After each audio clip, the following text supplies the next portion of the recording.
Welcome to Man Does Tech, where I solve the problems you didn't even know you had. In this video, I will explain how to make an oxygen filter for your aquarium.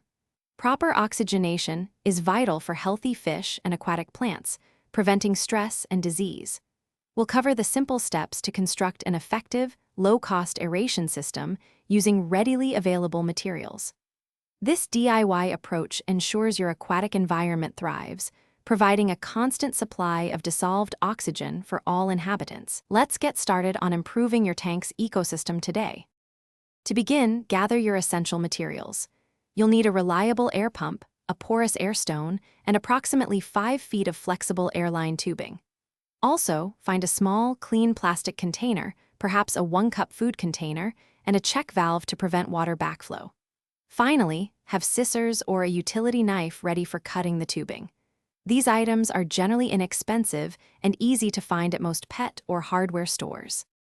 Now, let's assemble your filter. First, connect one end of your airline tubing to the air pump's output. Then, attach the air stone to the other end of the tubing, making sure it's secure. Place this air stone inside your small plastic container.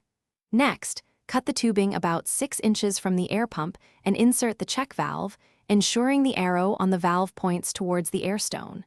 This prevents water from siphoning back into your pump during a power outage. For installation, place the air stone container at the bottom of your aquarium, allowing bubbles to rise and oxygenate the entire water column. Always position your air pump above the water level to prevent any siphoning issues.